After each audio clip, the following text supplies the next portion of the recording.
گزرا ہے نیک بادشاہوں میں، مسلمانوں میں سے نیک بادشاہ، اچھے بادشاہ جو گزرے ہیں ان میں سے ایک خلیفہ ہارون الرشید کا نام بھی ہے۔ ان کی بیوی زبیدہ خاتون کے نام سے مشہور ہیں۔ انہوں نے اپنے دور میں نہر کھدوائی تھی جو نہر زبیدہ کے نام سے مشہور ہے، جس کا پانی عرفات کے میدان کے قریب تک انہوں نے پہنچایا تھا۔ تو ان کا قصہ آتا ہے زبیدہ خاتون کا کہ ایک دفعہ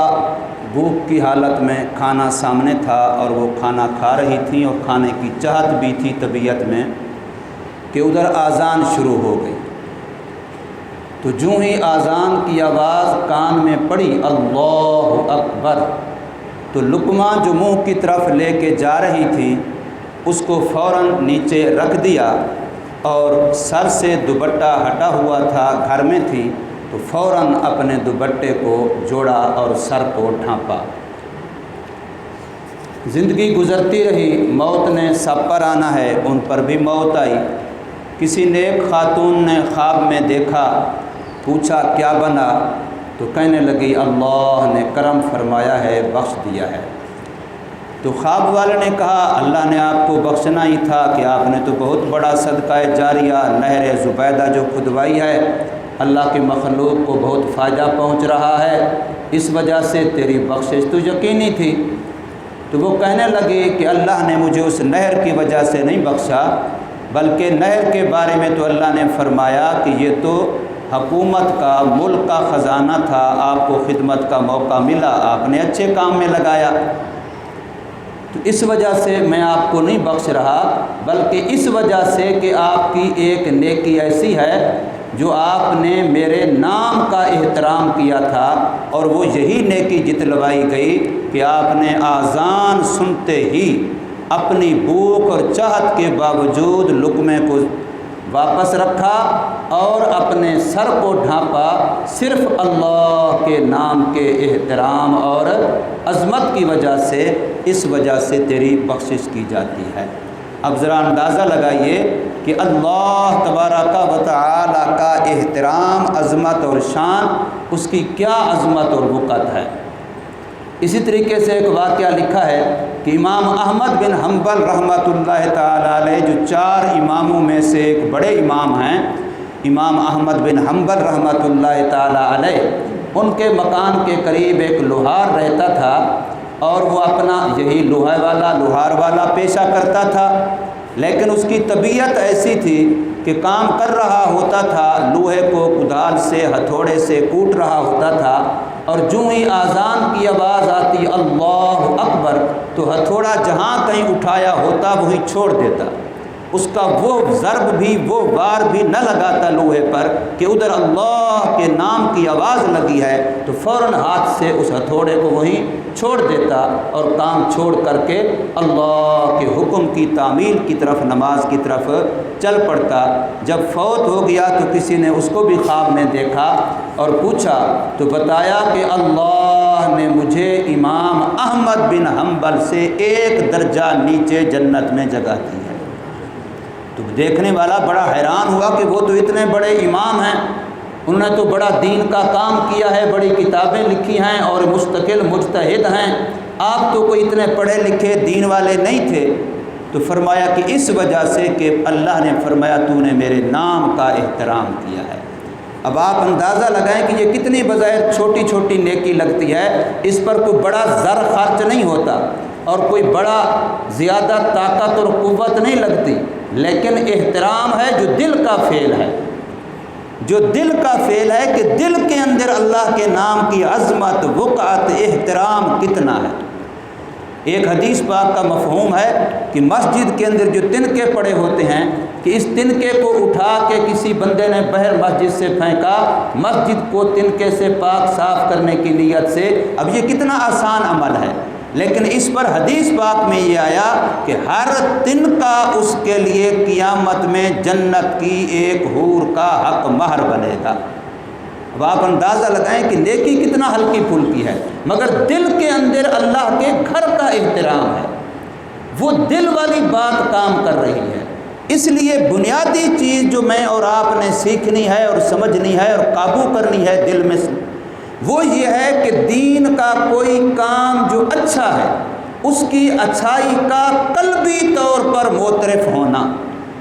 قلبی طور پر اس کا معترف ہونا۔ اور دین نے جن چیزوں سے روکا ہے بظاہر وہ کتنی معمولی کیوں نہ ہوں، لیکن شریعت نے اسے روکا ہے، ناپسند کیا ہے، اب اس کا دل ہی دل میں ناپسند سمجھنا اور پوری طرح سمجھنا، یہ بہت بڑی چیز ہے، بہت بڑی چیز ہے۔ یہ جو وبا پھیلی ہے کرونا کی، مختلف لوگوں نے اس کے مختلف اپنے اپنے اسباب بیان کیے ہیں۔ ہمارے ملک کی ایک بہت بڑی روحانی شخصیت ہیں حضرت مولانا حافظ ناصر الدین خاقوانی دامت برکاتہم، سلسلہ نقشبندیہ کی بہت بڑی ہستی ہیں۔ انہوں نے جو اس کے اسباب بیان کیے آپ سن کر کے حیران ہو جائیں گے، بندہ نہیں سمجھے گا کہ یار کرونا سے اس کا تعلق کیا ہے۔ حضرت نے فرمایا کہ ایک یہ اس کا سبب ہے کہ اس وقت لوگوں نے امر شرعی داڑھی کی بے وقعتی شروع کر دی ہے۔ اب داڑھی نہ رکھنا یہ ایک الگ بات ہے کہ میرا قصور ہے،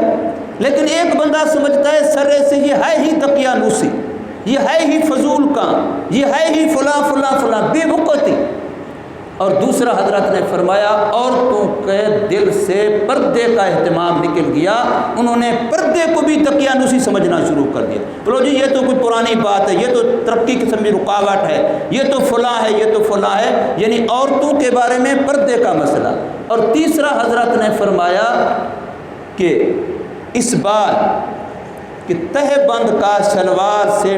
تہ بند ہوئی شلوار، اس کی وجہ سے ٹخنے کا چھپانا، اس کو گناہ ہی نہیں سمجھا جاتا، غلطی ہی نہیں سمجھا جاتا سرے سے۔ تو یہ چیزیں بعض ایسی جن کا تعلق قلب سے ہے، دل سے ہے کہ میرے دل میں یہ کیا ہے۔ میں کئی دفعہ سوچتا ہوں، ناراض ہونے کی بات نہیں، اب ہم اتنا بڑا مجمع بیٹھے ہیں، اتنے بڑے مجمع میں مسلمانوں میں ہم چنیدہ لوگ ہیں اس گاؤں کے جو مسجد میں بیٹھے ہیں، کتنے ہم پگڑی باندھ کے بیٹھے ہیں۔ سب کے نزدیک پگڑی سنت ہے کہ نہیں ہے، سارے سمجھتے ہیں نا، لیکن اتنے نمازیوں میں سے روزانہ کا یہ معمول، ہم کتنے پگڑی باندھ کے بیٹھے ہیں۔ سنت ہے پیغمبر صلی اللہ علیہ وسلم، اس میں کوئی شک نہیں ہے، اس میں دوسری رائے کسی کی بھی نہیں ہے، لیکن ہمارے ہاں اس کی وقت نہیں رہی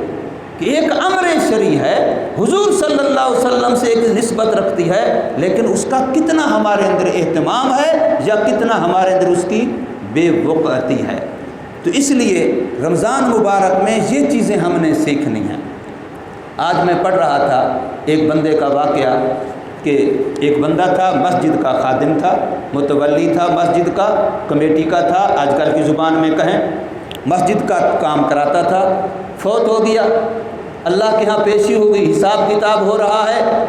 تو اس کے جب اعمال کا سلسلہ شروع ہوا تو بظاہر اس کو یہ لگا کہ میری نیکیاں کم ہو گئی ہیں اور میرے گناہ زیادہ ہو گئے ہیں، اور وہ بیچارہ ڈر رہا ہے، کانپ رہا ہے کہ اب میرا کیا بنے گا۔ دنیا میں تو میرا تعلق مسجد کے ساتھ تھا، لوگ مجھے سارا مسجد والا سمجھتے تھے، اور آج میرا تو کھاتا کمزور ہوتا ہوا لگ رہا ہے، تو وہ ڈر رہا ہے بیچارہ۔ تو اتنے میں وہی مسجد پیش کی گئی جس مسجد کی وہ خدمت کرتا تھا، اور فرشتے اس مسجد سے مٹی اٹھا اٹھا کے اس کے نیکیوں والے پلڑے میں ڈالنے لگے، اور وہ نیکی کی جو مٹی کی جو مٹھی ڈالتے تھے وہ نیکی کا پہاڑ بن جاتی تھی، اور اس سے اس کی نیکیوں کا پلڑا جھک گیا اور گناہوں کا پلڑا ہلکا ہو گیا، اور اللہ نے اس مسجد کی برکت سے اس کی بخشش کر دی۔ اب ذرا اندازہ لگائیں کہ یہ کام کتنا اہم ہے اور ہماری بخشش کا ذریعہ بن سکتے ہیں، اور ہم ہیں کہ ہماری ان کی طرف توجہ بہت کم ہے، یا جتنی ہونی چاہیے اتنی نہیں ہے۔ اللہ تبارک و تعالی ہمیں سمجھ نصیب فرمائے اور ان چھوٹی چھوٹی نیکیوں کی طرف ہم توجہ کریں اور دل کا معاملہ ٹھیک کریں کہ ہمارے دل میں نیکی کی چاہے وہ کتنی بظاہر چھوٹی ہو اس کی بڑی وقت ہو، اور گناہ چاہے کتنا بڑا چھوٹا ہو اس کی بھی بڑی ہیبت ہو۔ اللہ تبارک و تعالی ہمیں توفیق عمل عطا